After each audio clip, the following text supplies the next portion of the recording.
بسم اللہ الرحمن الرحیم۔ ذوالقعدہ اسلامی سال کا 11واں مہینہ ہے۔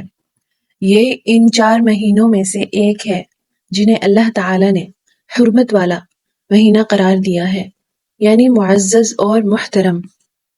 اس مہینے میں جنگ و جدال، خون ریزی اور فتنہ و فساد حرام قرار دیا گیا ہے۔ قرآن مجید میں ہے، بے شک مہینوں کی گنتی اللہ تعالی کے نزدیک 12 ہے، جس دن سے اس نے آسمان و زمین پیدا کیے، ان میں سے 4 حرمت والے ہیں۔ یہی سیدھا دین ہے، بس ان مہینوں میں اپنی جانوں پر ظلم نہ کرو۔ مفسرین فرماتے ہیں کہ یہ 4 مہینے حرمت والے مہینے ہیں، یعنی افضل مہینے ہیں: ذوالقعدہ، حج کا مہینہ، محرم اور رجب۔ ان مہینوں میں نیکی کا اجر بڑھا دیا جاتا ہے اور گناہ کا وبال بھی سخت ہو جاتا ہے۔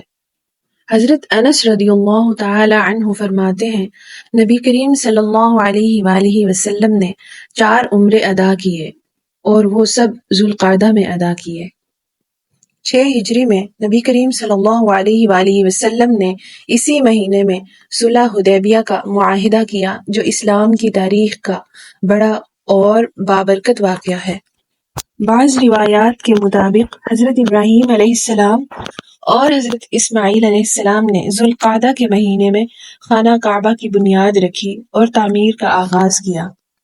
صلح حدیبیہ کے بعد ذوالقعدہ کے ہی مہینے میں مدینہ منورہ کے مسلمانوں نے ارد گرد کے قبائل میں دعوت اسلام کا کام تیزی سے بڑھایا۔ اسی مہینے کو دعوت و تبلیغ کی تاریخ کا اہم مہینہ بھی کہا جاتا ہے۔ 10 ہجری میں نبی کریم صلی اللہ علیہ وآلہ وسلم نے ذوالقعدہ کے آخر میں حجۃ الوداع کے سفر کی تیاری شروع فرمائی اور ذوالحجہ کی 4 تاریخ کو مکہ پہنچے۔ یہ حج اسلام کی تاریخ کا سب سے اہم حج تھا، جس میں آپ صلی اللہ علیہ وآلہ وسلم نے خطبہ حجۃ الوداع دیا۔ کئی اسلامی مورخین نے لکھا ہے کہ ذوالقعدہ کے مہینے میں مسلمانوں نے مدینہ کے دفاع اور ارد گرد کے فتنوں کے خلاف جنگی مشورے اور منصوبے بنائے۔ فتح مکہ کے بعد قبیلہ حوازن اور ثقیف نے مسلمانوں پر حملہ کیا۔ ذوالقعدہ کے مہینے میں جنگ ہوئی اور مسلمانوں کو عظیم فتح نصیب ہوئی۔ 5 ہجری میں غزوہ احزاب کے لیے مدینہ کے گرد خندق کی کھدائی ذوالقعدہ میں شروع ہوئی تھی۔ نبی کریم صلی اللہ علیہ وآلہ وسلم خود صحابہ کے ساتھ خندق کی کھدائی کرتے رہے۔ قریش اور دیگر قبائل نے مدینہ پر حملہ کرنے کا منصوبہ شوال کے مہینے میں بنایا۔ خندق کی کھدائی کا کام شوال اور ذوالقعدہ کے شروع میں مکمل ہوا اور غزوہ کی جنگی صورتحال بھی شوال اور ذوالقعدہ میں جاری رہی۔ بعض روایات میں ہے کہ ذوالقعدہ کے مہینے میں ہی یہ جنگ ختم ہوئی اور کفار ناکام واپس لوٹے۔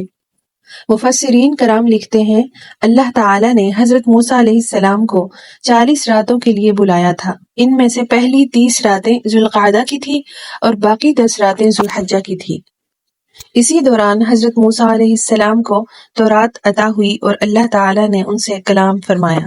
سبحان اللہ۔ بے شک نبی کریم صلی اللہ علیہ وآلہ وسلم نے 4 عمرے ذوالقعدہ میں ادا کیے، یعنی یہ مہینہ عمرہ کے لیے بہت افضل مہینہ ہے۔